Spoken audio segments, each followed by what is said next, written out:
When shall we three meet again? In thunder, lightning, or in rain? When the hurly-burly's done, and the battle's as lost and won, that will be ere set of sun. Where the place? Upon the heath, there to meet with Macbeth. Fair is foul and foul is fair, hover through the fog and filthy air.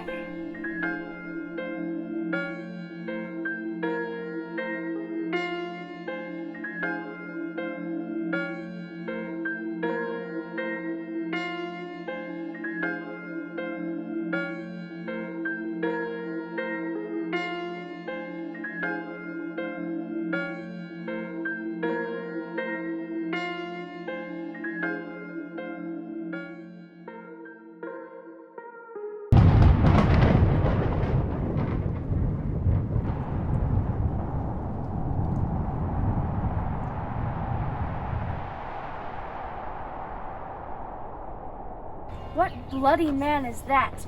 He can report as seemeth by his plight of the revolt the new estate. This is a sergeant, who, like a good and hearty soldier, fought against my captivity. Hail, brave friend!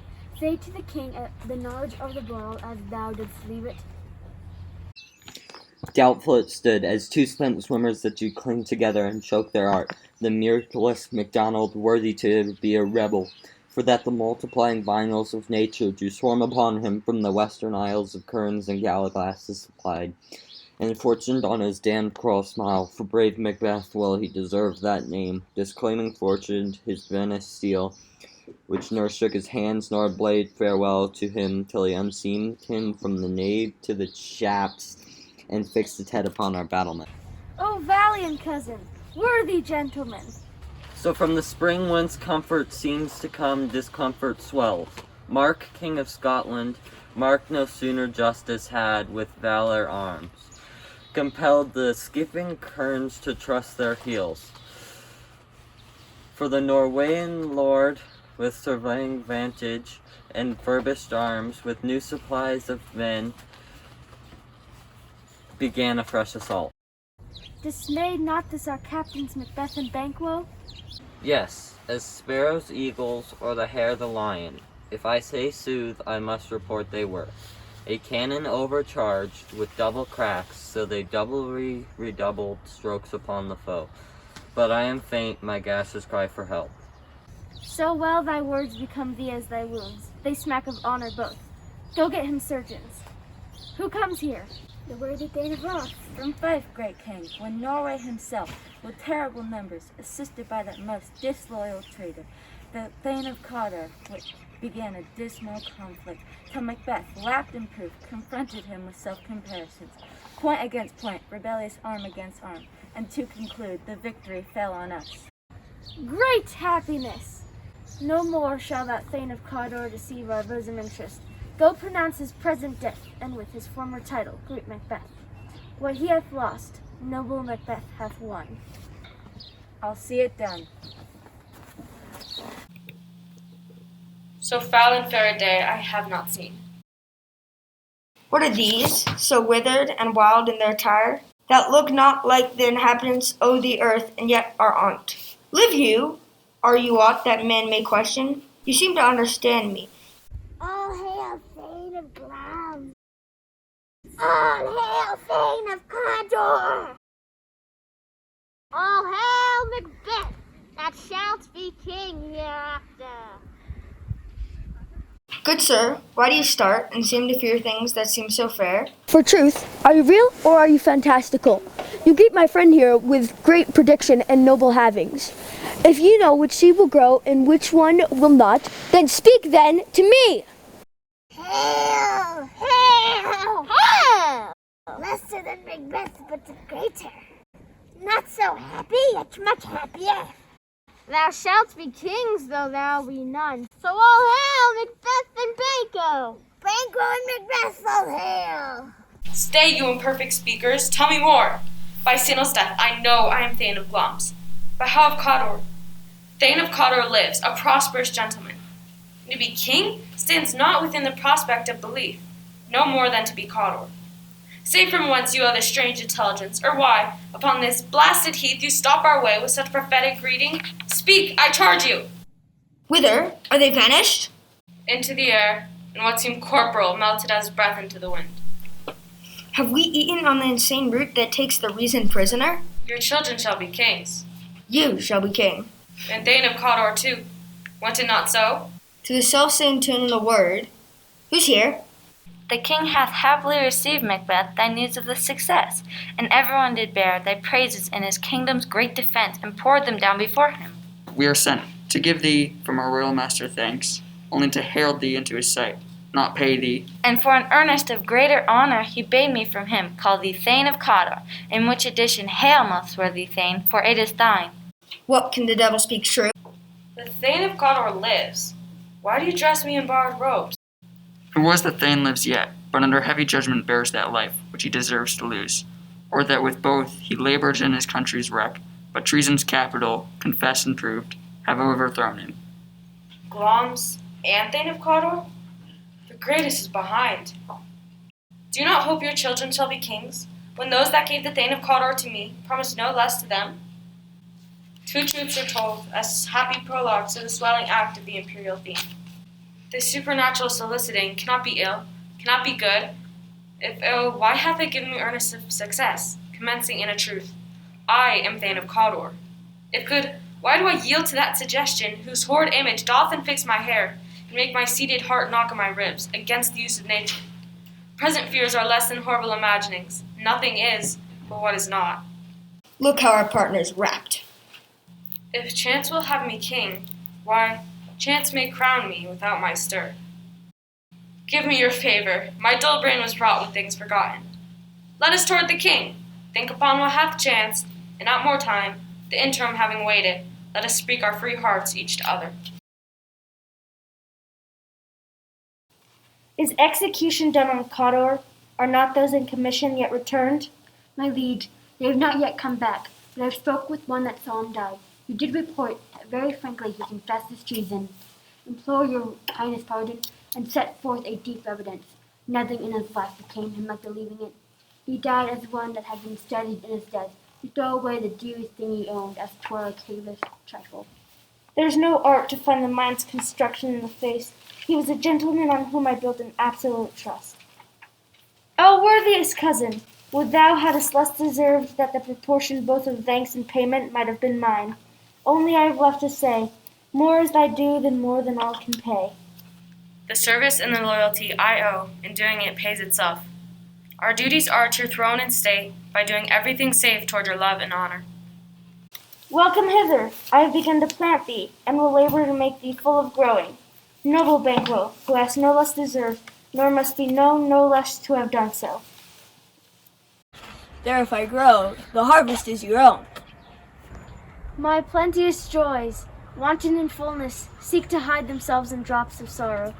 Sons, kinsmen, thanes, and you whose places are nearest, know we will establish our estate upon our eldest Malcolm, which honor must not unaccompanied invest him only, but nobleness like stars shall shine on all deservers, from hence to Inverness, and bind us further to you. I'll make joyful the hearing of my husband with your approach, so humbly take my leave.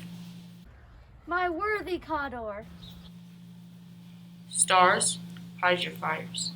Let not light see my black and deep desires.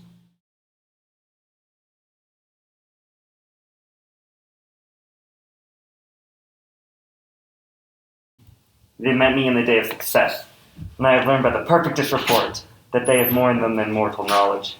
While as I stood wrapped in the wonder of it, came missives from the king, who all hailed me Thane of Cawdor, by which title before these weird sisters salted me, and referred to me coming of time, which hail king that shalt be. This have I good thought to deliver thee, my dearest partner of greatness. Lay it to thy heart, and farewell. Glamis thou art, and Cawdor, and shalt be what thou art promised. Yet do I fear thy nature. It is too full of milk of human kindness to catch each the nearest way. Thou wouldst be great, art not without ambition, but without the illness should attend it. Hie thee hither, that I may pour my spirits in thine ear, and chastise all that impedes thee from the golden round, which fate and metaphysical aid doth seem to have thee crowned withal. What are your tidings? The king comes here tonight. Thou'rt meant to say it. Is not thy master with him? So please you, it is true, our Thane is coming. One of my fellows had the speed of him, who almost dead for breath, had scarcely more than would make up his message. Give him tending. He brings great news. The raven himself is hoarse, that croaks the fatal entrance of Duncan under my battlements. Come, you spirits, and fill me from crown to toe, top full of direst cruelty. Make thick my blood, stop up the access and passage to remorse. Come, thick night, and pall thee in the dunnest smoke of hell, that my keen knife see not the wound it makes, nor heaven peep through the blanket of the dark to cry, Hold, hold! Great Glamis, worthy Cawdor, greater than both by all hail hereafter. My dearest love, Duncan comes here tonight. And when goes hence? Tomorrow, as he purposes. Oh, never shall the sun that morrow see, to beguile the time, look like the time, bear welcome in your eye, your hand, your tongue, like the innocent flower, but be the serpent underneath. Put this night's great business into my dispatch, which shall to all nights and days to come be solely sovereign sway and masterdom. We will speak further. Only look up clear. To alter favor ever is to fear.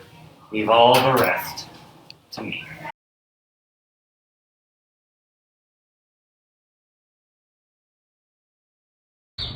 This castle hath a pleasant seat. The air nimbly and sweetly recommends itself unto our gentle senses. See, our honored host. The love that follows us sometimes our trouble, which still we thank as love. All our service in every point twice done, and then double. Where poor and single business contend against those honors deep and broad wherewith your majesty loads our house. Give me your hand. Conduct me to my hostess.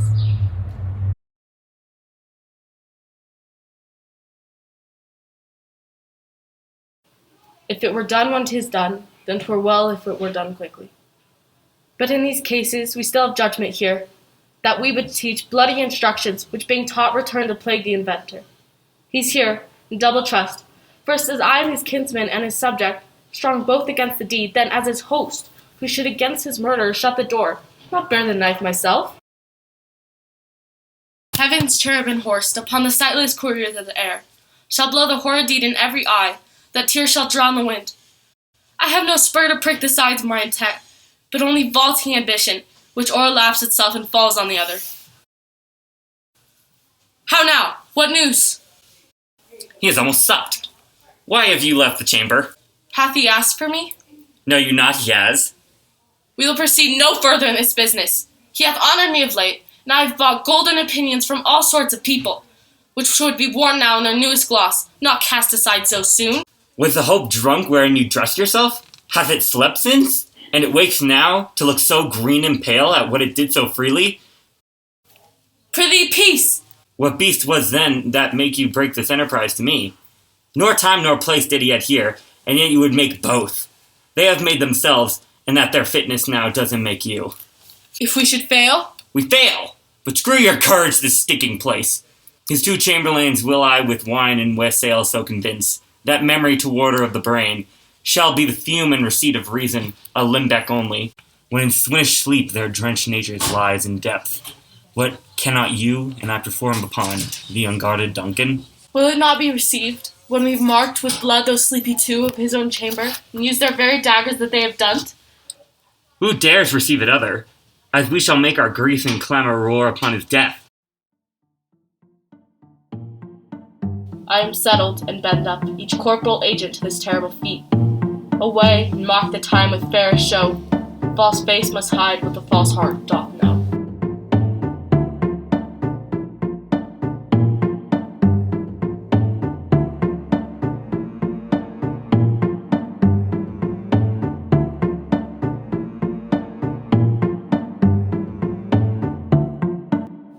How goes the night, boy?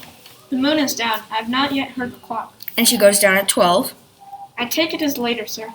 A heavy summons lies like lead upon me, and yet I would not sleep. Merciful powers restraining the cursed thoughts that nature gives way to in repose. Who's there? A friend. What, sir, not yet at rest? The king's abed. He hath been an unusual pleasure, and set forth largesse to your offices.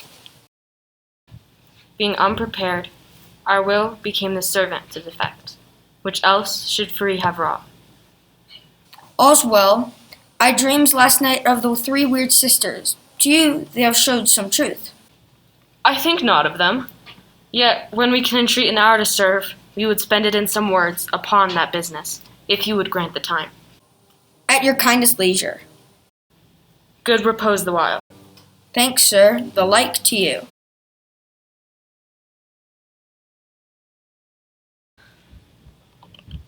Is this a dagger which I see before me? The handle toward my hand? Art thou but a dagger of the mind, a false creation, proceeding from the heat-oppressed brain? I see thee yet, in form as palpable as this which now I draw.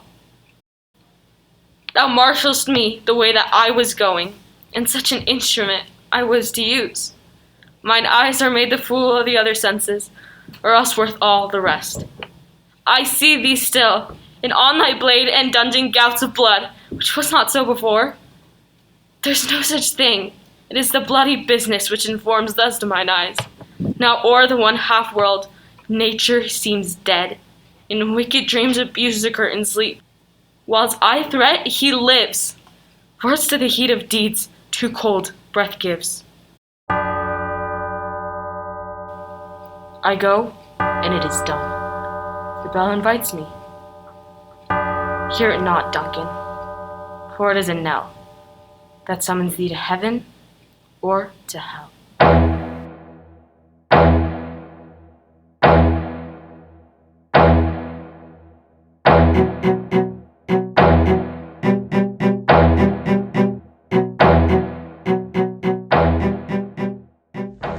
That which hath made them drunk hath made me bold.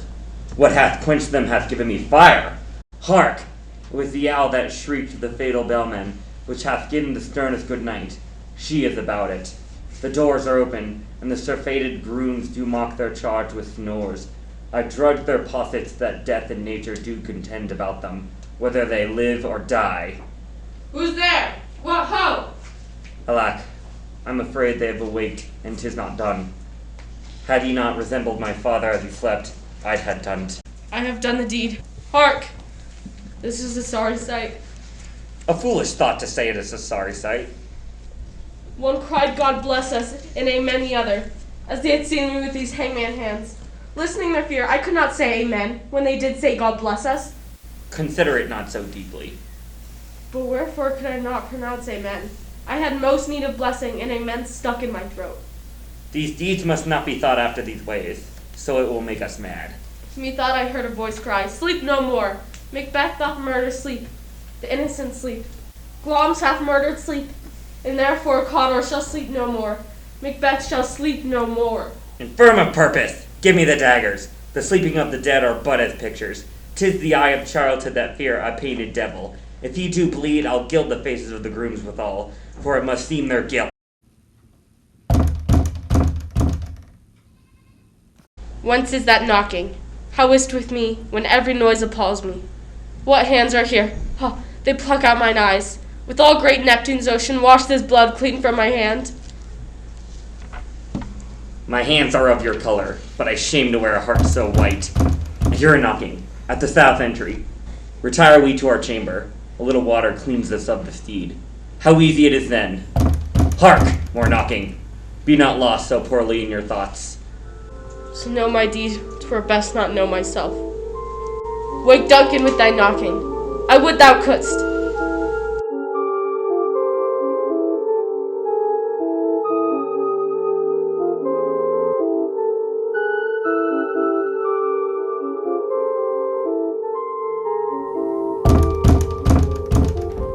Here's a knocking indeed. If a man were porter of Hellgate, he should have old turning the key.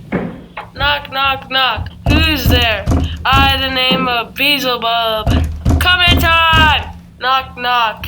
Who's there? In the other devil's name. Knock, knock. Never act quiet. What are you? But this place is too cold for hell. Anon, anon, I pray you, remember the porter. Is thy master stirring? Good morrow, noble sir. Good morrow, both. Is the king stirring, worthy Thane? Not yet. He did command me to call timely on him. I've almost slipped the hour. I'll make so bold to call, for 'tis my limited service. Goes the king hence today? He does. He did appoint so.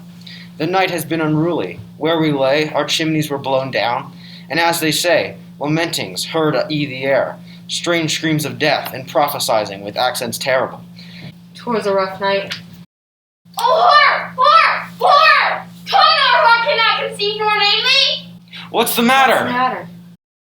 Confusion now hath made his masterpiece. Most sacrilegious murder hath broke out. The Lord's anointed temple and stole thence the life of the building. What is to say? The life? Mean you, his majesty? Approach the chamber, destroy your sight with a new gorgon. What is the business of this horrible trumpet sound? Was it the sleepers? Speak, speak. Away! Away! Ring the alarm bell! Murder and treason! Make Will Donaway! Malcolm, away! Had I but died an hour before this chance, I had lived a blessed time. For from this instant, grace is dead. Too cruel anywhere, dear Duff, I prithee contradict thyself and say it is not so. Oh, Banquo! Banquo! Our royal master's murder! Those of his chamber, as it seemed, had done 't. Their hands and faces were all badged with blood. So were their daggers, which unwiped we found upon their pillows. Oh, yet, I do repent me of my fury, that I did kill them. Wherefore did you so? The expedition of my violent love outrun the pause of reason. Here lay Duncan, his silver skin laced with his golden blood. There, the murderers, steeped in the colors of their trade, their daggers unmannerly breached with gore. Who could refrain that had a heart to love? Let us meet and question this most bloody piece of work, to know it further. Fierce and scruples shake us against the undivulged pretense I fight treasonous malice. Why do we hold our tongues, that most may claim this argument for ours? What should be spoken here? Where our fate? Hidden in an auger hole, may rush and seize us? Let's away. Our tears are not yet brewed. Let's not consort with them. To show an unfelt sorrow is an office, which the false man does easy. Out to England. To Ireland I, our separated fortune shall keep us both the safer. Where we are, there's daggers in men's smiles, the near in blood, the nearer bloody. 70 I can remember well. Within the volume of time I have seen hours dreadful and things strange, but this hoar night hath trifled former knowings. Ah, good father, thou seest the heavens as troubled with man's act, threaten his bloody state. By the clock 'tis day, and yet dark night strangles the travelling lamp. Its night's predominance or the day's shame. That darkness does the face of earth entomb. When living light should kiss it, 'Tis unnatural, even like the deed that is done. and Duncan's horses, a thing most strange and certain, beauteous and swift, the minions of their race turned wild in nature, broke their stalls, flung out, contending against obedience as they would make war with mankind. 'Tis said they eat each other. They did so, to the amazement of mine eyes that looked upon it. Here comes the good Macbeth. How goes the world, sir, now? Wise, you not? Is it known who did this more than bloody deed? Those that Macbeth hath slain. Alas the day, what could they pretend? They were suborned. Malcolm and Donalbain, the king's 2 sons, are stolen away and fled, which puts upon them suspicion of the deed. 'Gainst nature still, thriftless ambition, that wilt raven up thine own life's means, then 'tis most like the sovereignty will fall upon Macbeth. He's already named, and gone to Scone to be invested. Where's Duncan's body?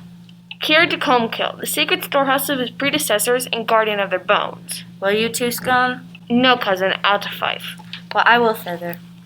Well, may you see things well done there, adieu, lest our old ropes sit easier than our new. Farewell, father. God's benison go with you, and with those that will make good of bad and friends of foes. Thou hast it now, King Cawdor Glemis all, as the weird women promised, and I fear thou play'st most foully, for it there comes truth from them, as upon thee, Macbeth, their speeches shine. Whereby the verities on thee made good, may they be my oracles as well, and set me up in hope, but hush no more. Here's our chief guest. Tonight we hold a solemn supper. Let your highness command upon me. We should have else desired your good advice, which still hath been both grave and prosperous in this day's council, but we'll take tomorrow. Fail not our feast.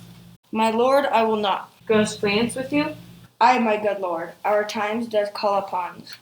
Let every man be master of his time, till 7 at night. To make society the sweeter welcome, we will keep ourselves till supper time alone. Sirrah, a word with you? Attend those men. Our pleasure? They are, my lord, without the palace gate. Bring them before us. To be thus is nothing, but to be safely thus. Our fears in Banquo stick deep. There is none but he whose being I do fear. He chid the sisters, when first they put the name of king upon me. They hailed him father to a line of kings. If be so, for Banquo's issue have I filed my mind, for then the gracious Duncan have I murdered. To make them kings, the seed of Banquo kings.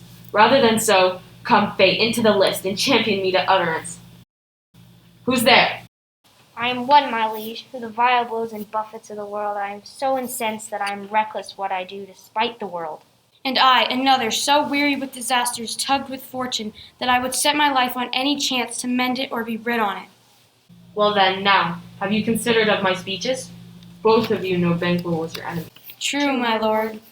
So is he mine, and in such bloody distance that every minute of his being thrust against my nearest of life. We shall, my lord, perform what you command us. Fleance, his son that keeps in company, whose absence is no less material to me than is his father's, must embrace the fate of that dark hour. Resolve yourselves apart. I'll come to you anon. We are resolved, my lord. It is concluded. Banquo, that soul's flight, if it find heaven, must find it out tonight. Is Banquo gone from court? Yes, sir, but returns again tonight. Say to the king I would attend his leisure for a few words. I will, sir. 'Tis safer to be that which we destroy, than by destruction dwell in doubtful joy. How now, my lord? Why do you keep alone? Of sorriest fancies your companions making, using those thoughts which should indeed have died, with them they think on. Things with our all remedy should be without regard. What's done is done. We have scotched the snake, not killed it. She'll close and be herself whilst our poor malice remains in danger of her former tooth. But let the frames of things disjoint, but the world suffer. Ere we will eat our meal in fear and sleep, in the affliction of these terrible dreams that shake us nightly. Better be with the dead, whom we, to gain our peace, have sent to peace, than on the torch of the mind to lie in restless ecstasy. Duncan is in his grave. After life's fitful fever, he sleeps well. Treason has done his worst. Gentle, my lord. Cigar your rugged looks. Be bright and jovial among your guests tonight. Oh, full of scorpions is my mind, dear husband. Thou know'st that Banquo and his Fleance live. But in them nature's copies not turned. There's comfort yet. They are assailable. Then be thou jocund, ere the bath hath flown, his cloistered flight, ere the black Hecate summons, the shard-born beetle with his drowsy hums, hath rung night's yawning peal. There shall be done a deed of dreadful note. What's to be done? Be innocent of the knowledge, dearest Chuck, till thou applaud the deed. Come, sealing night, scarf up the tender eye of pitiful day. Good things of day begin to droop and drowse, whiles night's black agents to their praise do rouse. But who did bid thee join with us? Macbeth. He needs not our mistrust, since he delivers our offices. Then stand with us. The west yet glimmers with some streaks of day, now spurs the lated traveler. Hark! I hear horses. Then 'tis he, the rest that are within the note of expectation, already our eye before. His horses go about almost a mile, but he does usually, so all men do.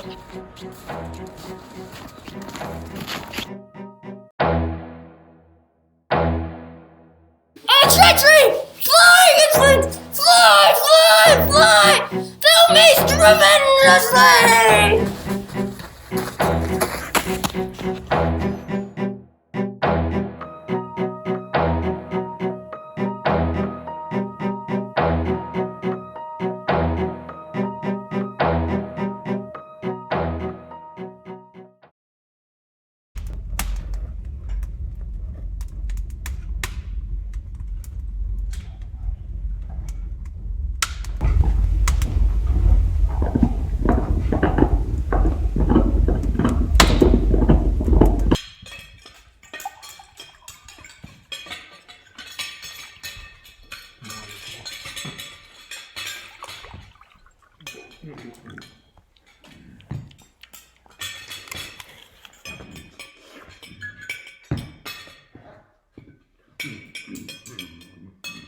My lord, his throat is cut, that I did for him. Thou art the best of the cutthroats, yet he's good that did the like for Fleance. If thou didst it, thou art the nonpareil. Most royal sir, Fleance escaped. Then comes my fit again. I had else been perfect, whole as the marble, founded as the rock, as broad and general as the casing air. But now I'm cabined, cribbed, confined, bound in, to saucy doubts and fears. But Banquo safe? Ay, my good lord, safe in a ditch he bides, with 20 trench gashes on his head, the least a death to nature. Thanks for that. Get thee gone. Tomorrow we'll hear ourselves again.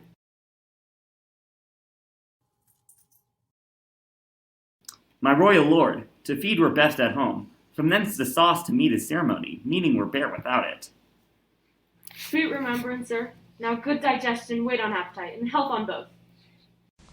May it please your highness sit. The table's full. Here is a place reserved, sir. Where? Here, good lord. What is that moves your highness? Which of you have done this? What, my good lord? Thou canst not say I did it. Never shake thy gory locks at me. Gentlemen, rise. His highness is not well. Sit, my loyal friends. 'Tis but a fit of his highness. It will simply go away. Just ignore him. You shall be fine. You a woman? I, and a bold one, that dare look on that which might appall the devil. Prithee, see there, behold, look low. How say you? Why, what care I, if thou canst not speak to? If charnel houses and our graves must send, those that we buried back, our monuments shall be the maws of kites. My noble lord, your friends do lack your hospitality. I do forget. Do not muse at me, my most worthy friends. I have a strange infirmity, which is nothing to those that know me. Come, love and health to all. Then I'll sit down. Give me some wine, fill full. I drink to the general joy of the whole table, and to our dear friend Banquo, whom we miss. Would he were here? To all in him we thirst, and all to all. Our duties and the pledge.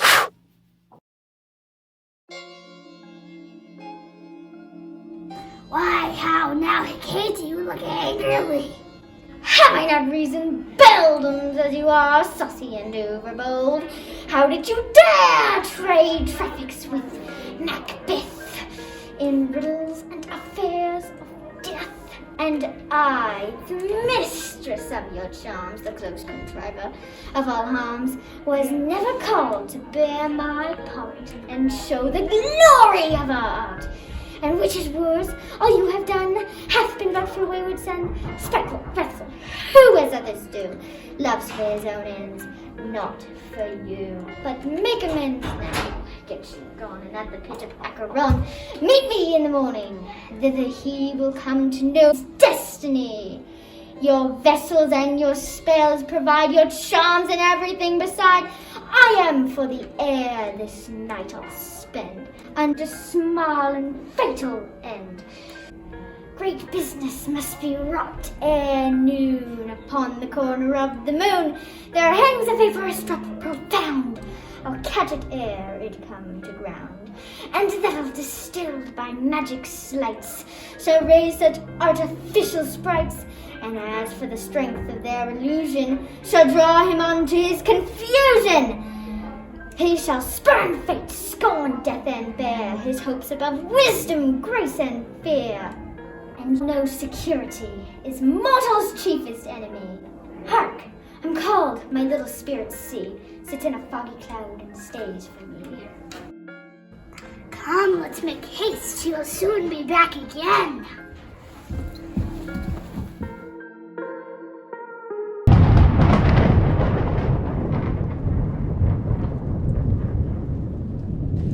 My former speeches have but hit your thoughts, which can interpret farther. Only I say things have been strangely born. The gracious Duncan was pitted of Macbeth. Married, he was dead, and the right valiant Bank will walk too late. Whom you may say, if it please you, Fleance killed for Fleance fled. Men must not walk too late. Who cannot want the thought, how monstrous it was for Malcolm and for Donald Bane to kill their gracious father. Damned fact, how it did grieve Macbeth. Did he not stray in pious rage, the two delinquents tear, that were the slaves of drink and thralls of sleep? Now, from broad words, and 'cause he failed his presence at the tyrant's feast, I hear Macduff lives in disgrace. Sir, can you tell where he bestows himself? The son of Duncan, from whom this tyrant holds the due of birth, lives in the English court, and is received in the most pious Edward with such grace, that the malevolence of fortune nothing takes from his high respect. Thither Macduff is gone to wake Northumberland and warlike Seward, that by the help of these, with him above, to ratify the work, we may again give to our tables meat, sleep to our nights, all which we pine for now, and this report hath so exasperated the king that he prepares for some attempt of war. Sent he to Macduff? He did, and with an absolute, "Sir, not I," the cloudy messenger turns me his back, and hums, as who should say, "You'll rue the time that clogs me with this answer." And that will might advise him to caution, some holy angel fly to the court of England, and unfold his message ere he come, that a swift blessing may soon return to our suffering country, under our hand accursed. I'll send my prayers with him.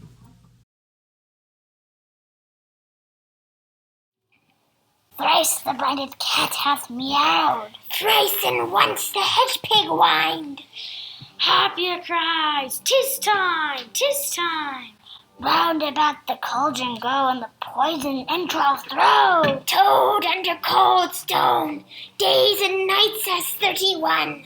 Sweltered venom sleeping got, boil thou first i' the charmed pot. Double, double, toil and trouble, fire burn and cauldron bubble. Flame of furnace snake in the cauldron boil and bake. Eye of newt and toe of frog, wool of bat and tongue of dog. Adder's fork and blindworm's sting, lizard's leg and howlet's wing. For a charm of powerful trouble, like a hell-brought boil and bubble. Double, double, toil and trouble, fire burn and cauldron bubble. Oh, well done, I commend your pains, and everyone shall share in the gains. And now about the cauldron sing, like elves and fairies in a ring, enchanting all that you put in. By the pricking of my thumb, something wicked this way comes. How now, you secret black and midnight hags? What is't you do? A deed without a name. I conjure you, by that which you profess, however you come to know it, answer me. Though you untie the winds and let them fight against the churches, though the yeasty waves confound and swallow navigation up, though bladed corn be lodged and trees blown down, though the treasure of nature's germans tumble altogether, even till destruction sicken, answer me to what I ask you. Speak, demand, we'll answer. Call him, let me see him. Come high or low, thyself in office deftly show. Macbeth, Macbeth, Macbeth, beware Macduff, beware the Thane of Fife. Dismiss me, enough. Whate'er thou art, for thy good caution thanks. Thou hast heart my fear aright, but one word more. He will not be commanded. Here's another more potent than the first. Macbeth, Macbeth, Macbeth, be bloody, bold, and resolute. Laugh to scunder the power of man, for none of woman's born shall harm Macbeth. Then live, Macduff, what need I fear of thee? Be it I'll make assurance double sure, and take a bond of fate, thou shalt not live. Listen, but speak not to it. Be thy, madam, proud and take no care, who chafes, who frets, or where conspirers are. Macbeth shall never vanquished be, until great Burnham wood to high Dunsinane hill shall come against him. That will never be. Who can impress the forest, bid the tree unfix its earth-bound root? Seek to know no more. Yet my heart throbs to know one thing. Tell me, if your art can tell so much, shall Banquo's issue ever reign in this kingdom? Show! Show! Show! Show his eyes and grieve his heart. Come like shadows, so depart. I will be satisfied. Deny me this, and an eternal curse fall upon you. Let me know, why sinks that cauldron, and what noise is this? Aye, sir, this is so, but why stands Macbeth thus amazingly? Come, sister, cheer we up his sprites, and show the best of our delights. I'll charm the air to give a sound, while you perform your antic round. that this great king may kindly say, our duties did his welcome pay. Where are they? Gone? Let this pernicious hour stand aye accursed in the calendar. Come in without there. Time thou anticipatest my dread exploits. And even now, to crown my thoughts with acts, be it thought and done, the castle of Macbeth I will surprise, seize upon Fifey, give to the edge of the sword his wife, his babies, and all unfortunate souls that trace him in his line. This deed I'll do before this purpose cool. Where are these gentlemen? Come, bring me where they are.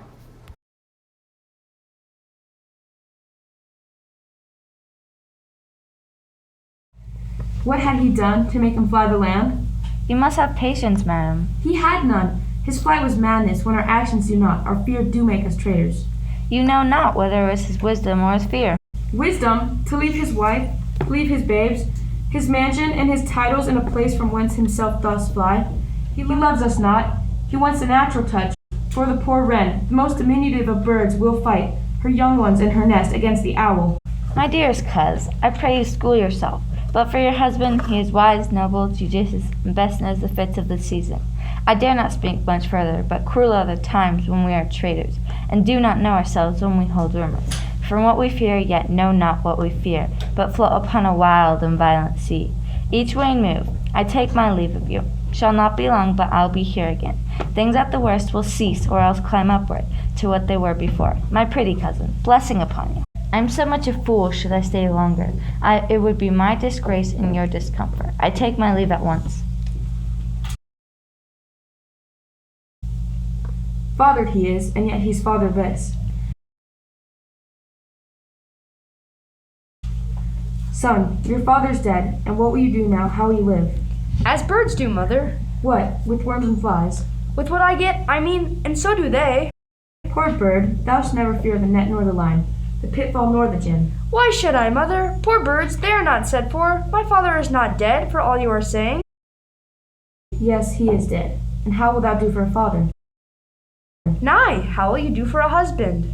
Why, I can buy me 20 at any market. Then you'll buy him to sell again? Thou speakest with all thy wit, and yet I, faith, with wit enough for thee. Was my father a traitor, mother? Aye, that he was. What is a traitor? Why, one that swears and lies. And be all traitors that do so? Everyone that does so is a traitor, and must be hanged. And must they be hanged that all swear and lie? Everyone. Who must hang them? Why, the honest men. Then the liars and swearers are fools, for the liars and swearers enough to beat the honest men and hang up them. Now, God help thee, poor monkey, but how wilt thou do for a father? If he were dead, you would weep for him. If you would not, it should be a good sign, and I should quickly have a new father. Poor prattler, how thou talkest. Bless you, fair dame, we are not to you known, though in your state of honor we are perfect. If you will take our advice, be not found here, hence with your little ones. To fright you thus, methinks, we are too savage. To do worse to you were fell cruelty, which is too nigh your person. Heaven preserves you. We dare abide no longer. Whither should I fly? I have done no harm. Where to do harm is often laudable. To do good sometime accounted dangerous. Thou liest! Thou shag-eared villain! He has killed me, mother! Run away! I pray you!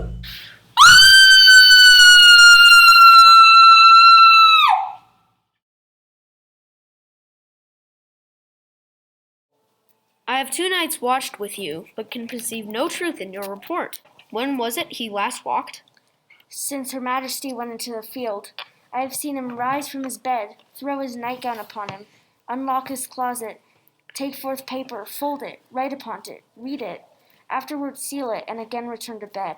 Yet all this while in a most fast sleep. A great perturbation in nature, to receive at once the benefit of sleep and do the effects of watching. In this slumbery agitation, beside his walking and other actual performances, what at any time have you heard him say? That, sir, which I will not report after him. You may to me, and 'tis most you should. Neither to you nor anyone, having no witness to confirm my speech.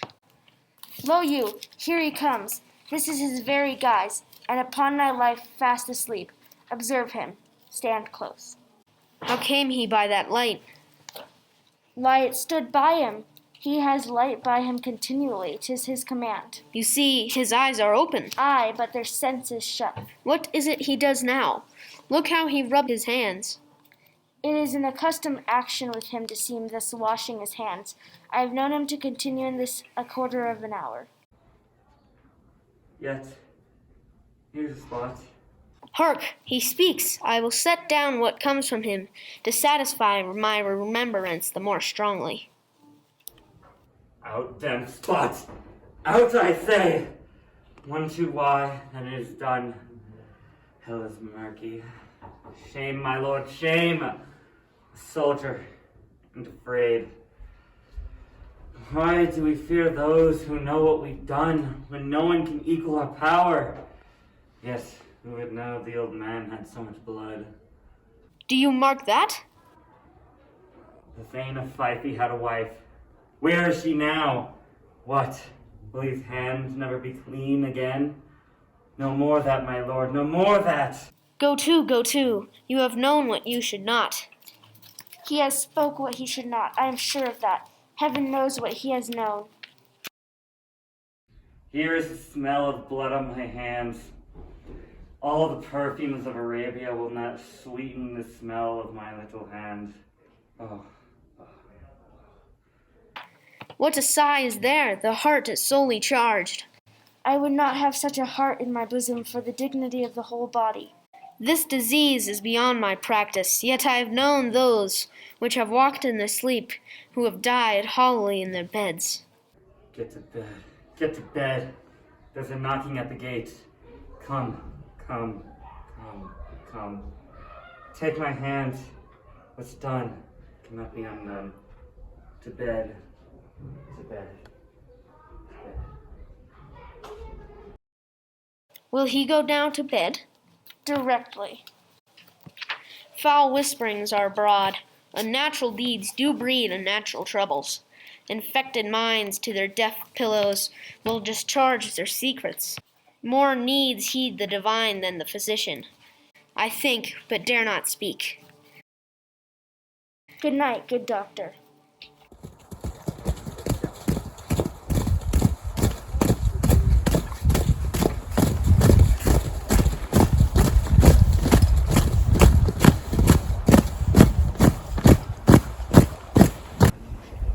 The English prior is near, led on by Malcolm, his uncle Seward, and the good Macduff. Revenge burns in them for their dearest causes, which to the bleeding and grim alarm excite the mortified man. Who knows if Donald Bane be with his brother? For certain, sir, he is not. I have a file of all the gentry. This is Seward's son, and may unrough youths, that even know, protest their fists of manhood. What does the tyrant? Great Dunsinane he strongly fortifies. Some say he's mad, others, that lesser hate him, do call it a valiant fury. But for certain, he cannot buckle his distempered cause within the belt of rule. Who then shall blame his pestered senses to recoil and start? For all that is within him does condemn itself for being there. March we on, to give obedience where 'tis truly owed.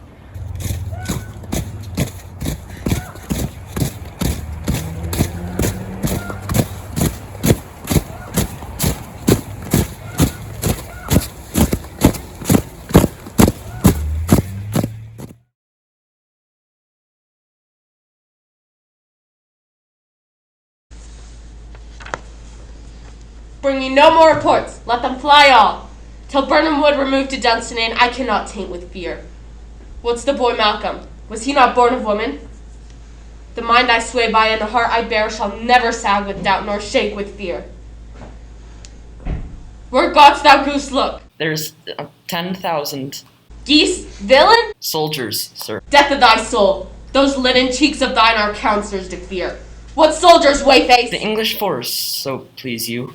My way of life is fallen into this year, the yellow leaf, and that which should accompany old age, as honor, love, obedience, troops of friends, I must not look to have, but in their stead, curses, not loud but deep, mouth honor, breath, which the poor heart would fain deny and dare not. All is confirmed, my lord, which was reported. I'll fight, till from my bones my flesh be hacked.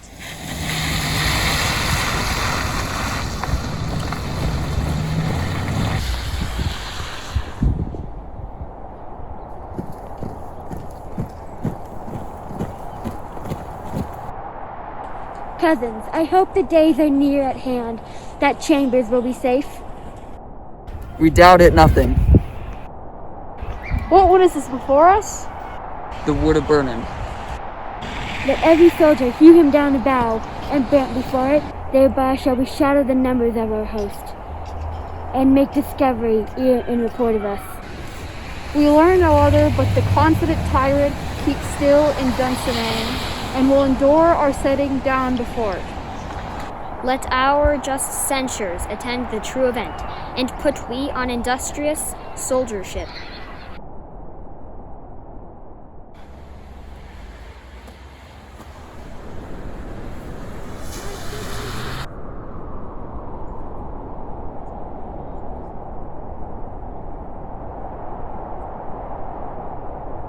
Hang out our banners on the outward walls. Our castle strength will laugh at each discord. Here let them lie, till famine and the ague eat them up. I have almost forgot the taste of fears. Direness, familiar to my slaughterous thoughts, cannot once start me. Wherefore was that cry? The king, my lord, is dead.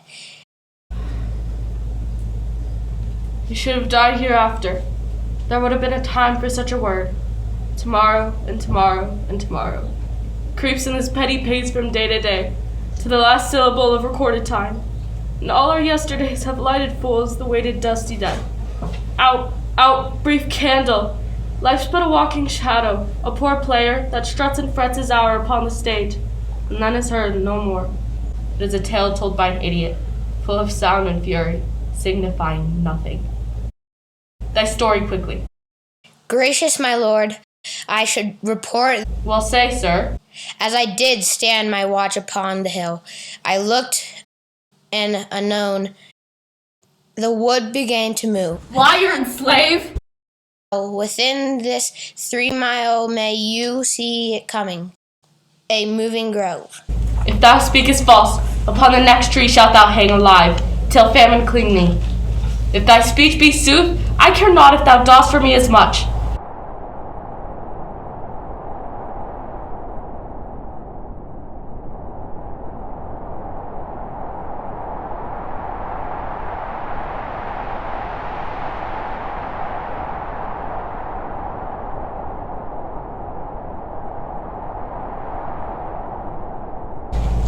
Arm and out! There is nor flying hence nor tarrying here.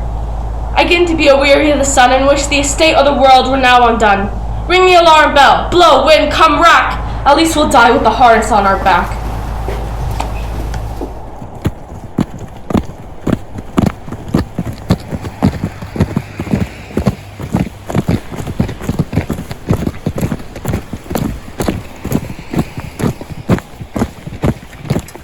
Now near enough, your levy springs throw down, and show that those you are, you, worthy uncle, shall, with my cousin, your right noble son, lead our first battle. Worthy Macbeth and we shall take upon what else remains to do, according to our order. Fare you well. Do we but find the tyrant's power tonight?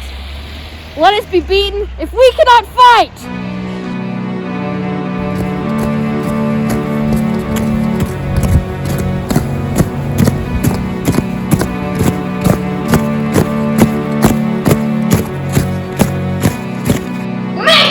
Trumpet speaking, give them all breath! Those clamors harbingers of blood and death!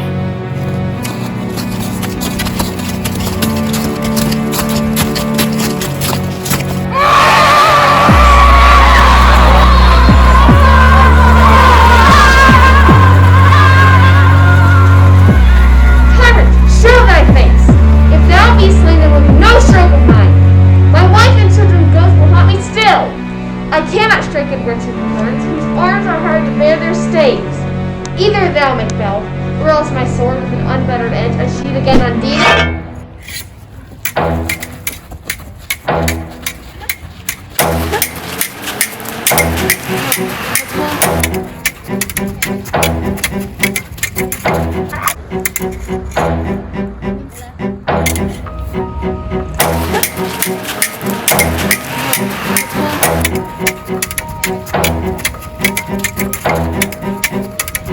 Of all men else I have avoided thee. But get thee back, my soul is too much charged with the blood of thine already. I have no words. My voice is my sword. Thou blay your villain, then terms can give thee out. Thou losest labor. As easy mayst thou the entrenchant air, with thy keen sword impress as make me bleed.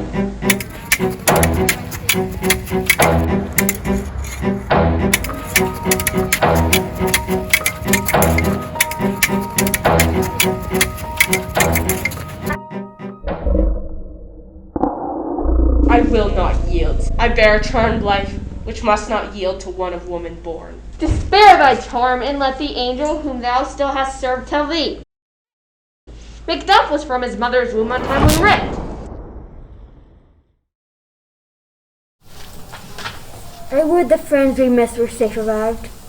Some must go off, and yet by these I see so great a day as this is cheaply bought.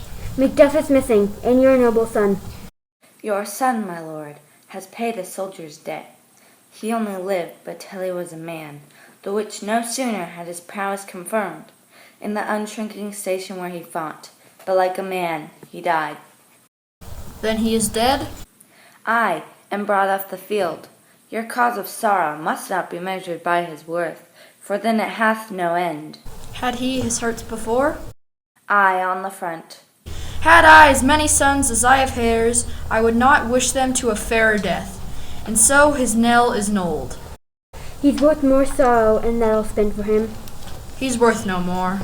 They say he parted well and paid his score. And so God be with him. Here comes newer comfort. Hail, King, for so thou art!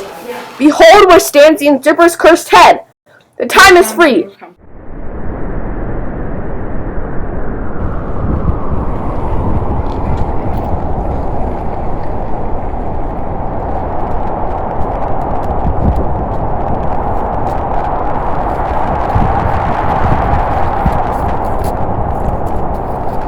I see thee compassed with thy kingdom pearl that speak my salutation in their minds.